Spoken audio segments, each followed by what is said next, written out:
I want to do everything, so I do nothing. I know you. You think you're gonna do something great with your life. Young, ambitious. I know because there are 16 tabs open in your browser right now. That New Yorker article, the sourdough recipe you never got around to, your conversation with chat about the pros and cons of going to law school, the flights to Japan. You keep clicking between them, you keep promising yourself you'll come back to each one, but you don't. I know because you tried to read 2 pages of Crime and Punishment and gave up after 10 minutes. Again. I know because last night, at some point, you ended up on the floor, rotting.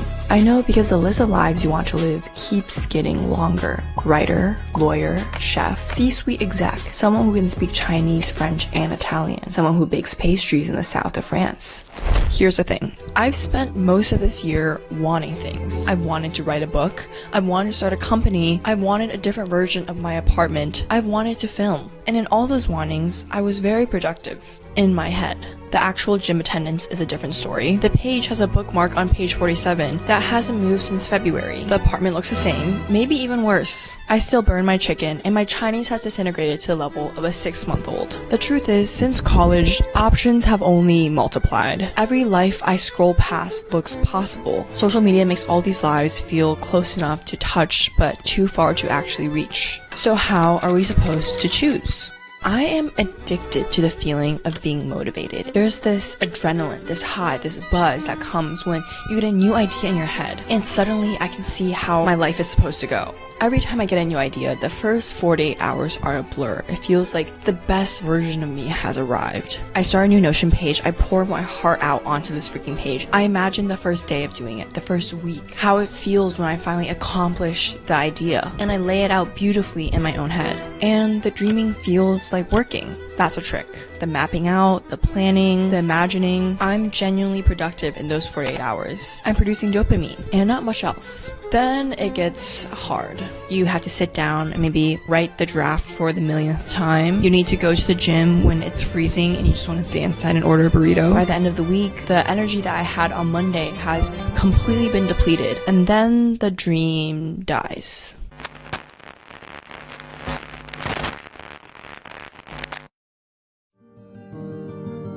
But when I say I'm doing nothing, I'm not actually doing nothing. I'm scrolling TikTok. I'm watching the people who are doing the things that I said I was going to do. I'm watching them shoot their videos in their penthouse apartments. I'm watching them ride the Hajang Loop. I'm watching them live the life that I planned so perfectly in my head 48 hours ago. My eyes are open. My phone is hot. The dream is still in there somewhere. It's just being pummeled, hour by hour, by the spectacle of other people doing it instead.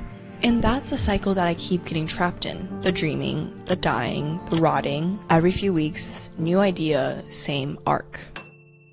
And here's what I think is underneath it. The dreaming is escape. The first 48 hours of a new idea are rare hours where I don't feel like I'm trapped in my own life. I'm not in this apartment with this body with the same routine that I've been doing day after day. It feels like a new world, a new possibility, a new path has opened up.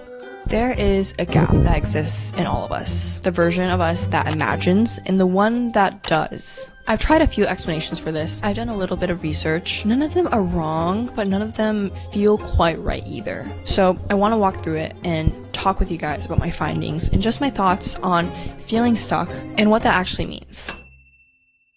Here's what people usually say. This is their stereotypical advice. They will tell you that it's decision paralysis. You have too many options. It's modern life. The world has gotten too big, and the choices have gotten too many, and the brain cannot pick. They will reference Sylvia Plath. Like every Tumblr turned Substack girl, this quote will be pinned to their Pinterest. Esther sees her life branching out before her like a fig tree, and on every branch is a different version of who she might become. A husband in a happy home, a famous poet, an editor in Europe, an Olympic lady crew champion. She wants every fig, but choosing one means losing all the rest. So she sits in the crook of the tree, starving to death, while the figs wrinkle and go black and drop one by one to the ground at her feet.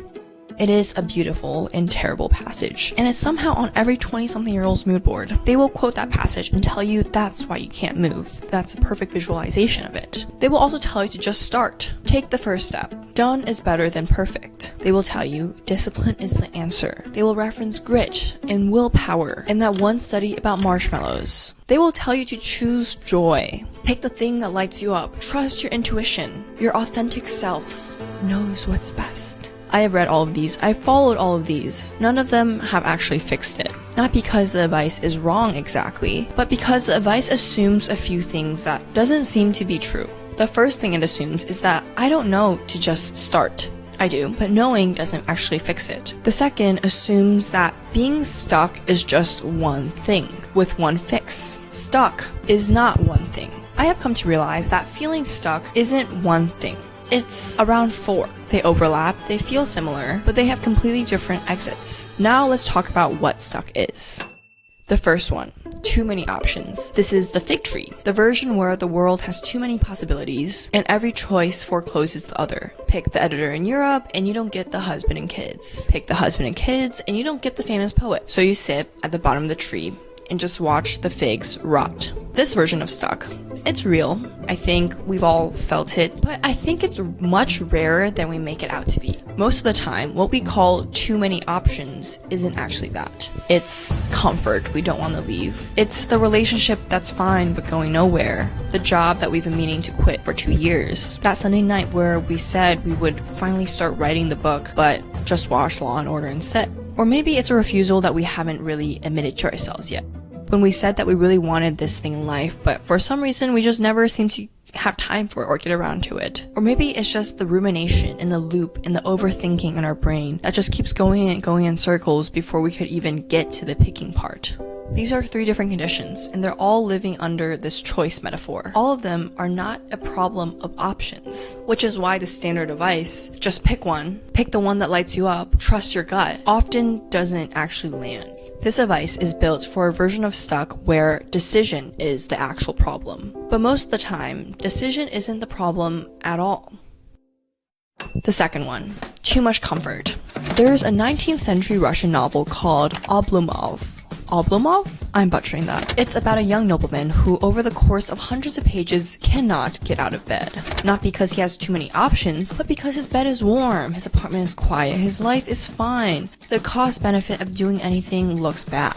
The Russian critic who reviewed it coined a term for this, Oblomovism, the seductive pull of complacency. And I think this is a version of stuck that gets misdiagnosed as a fig tree the most. People say, I have too many options, when what they actually have is too much comfort. The exit isn't choosing between options, it's choosing to get out of bed.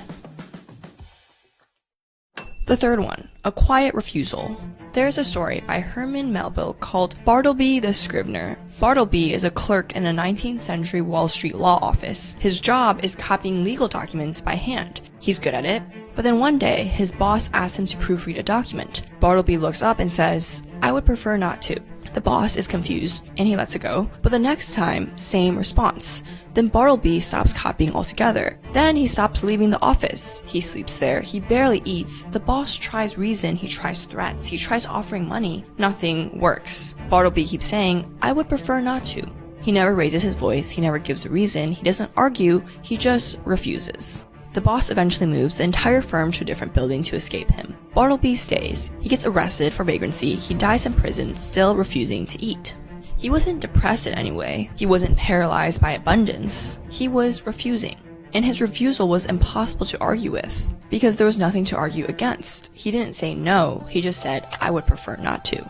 And I think there's a version of stuck that works exactly like Bartleby's. It's the version where you keep saying that you want to do something, you want that identity, you want that life, but somehow you never do it. The book that you've been meaning to write for 3 years, the career change that you've been researching since 2022, the conversation you've been needing to have with your family for 6 months. You plan it, you think about it, you make outlines, but you don't actually do it. You are the boss in the story, the version of you that wants it, that keeps trying every approach, reasons, threats, new systems, discipline, but none of them actually work. You keep telling yourself that the problem is willpower, or focus, or finding the right system, but the consistency is informational. If you've been not doing the same thing for years across every system that you've tried, the not doing is telling you something. The version of you that decides is the boss. The version that acts is Bartleby. The boss keeps trying again, Bartleby keeps refusing. And Bartleby doesn't argue, he just doesn't move. Maybe you don't actually want the thing. Maybe you don't want it enough. Maybe you want the identity of the person that does a thing more than you want the work of getting it. Maybe you wanted it once and you don't want it anymore, and you just haven't realized that yet. That's what your Bartleby has been refusing. You just haven't asked him yet. See, the exit for this one isn't motivation. The boss in the story tried motivation. It didn't work. The exit is honesty. Maybe you don't actually want this thing. Maybe this path isn't for you. Most of the time, it's telling you something that you already know, or half know. You just didn't want to know it yet. The fourth one is for the overthinkers. If you're the type of person that can describe your stuck in 7 different ways and still can't move, this one is for you. You are ruminating. The morning when you've been at your desk for 2 hours and the cursor just hasn't moved. The conversation that you've been replaying so often in your head that you can't actually remember what was said anymore. And the looping isn't neutral. I think we treat sitting with a thought as healthy reflection, but it isn't. The longer you stay in the loop, the worse you feel. And the loop itself is what's doing the damage. There is a part of the brain called the default mode network. It's a circuit that runs when you're not focused on a specific task. In a healthy brain, it cycles in and out, but in a stuck brain, it gets stuck on. It runs on its own steam, way after the original feeling has actually passed. It runs even after you've forgotten why you've started, which means the loop isn't deciding. It's just looping, and you can't think your way out of a loop because the thinking is the loop. This is the version of stuck, where everyone telling you to just decide is being useless. Deciding requires the loop to break. The loop will not break by being talked to. The loop breaks by being moved through. A walk, a friend that you can call, cold water on your face, some breathing exercises, anything specific enough that the loop can't fall back into. The exit for this one isn't more thought, it's less.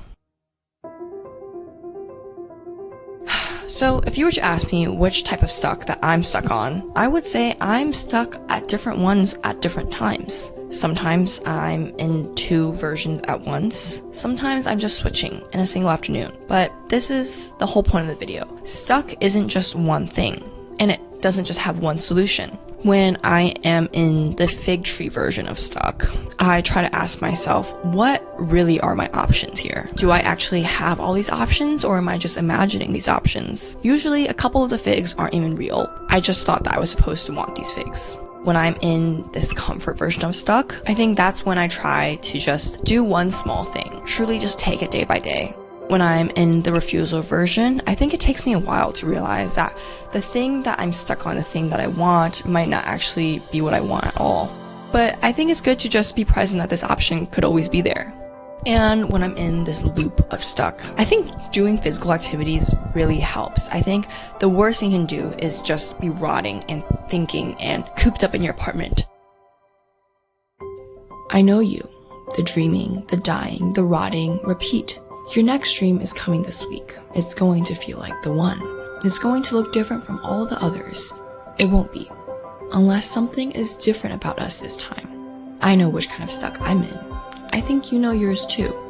I want this time to be different. I don't know yet if it will be, but we can try.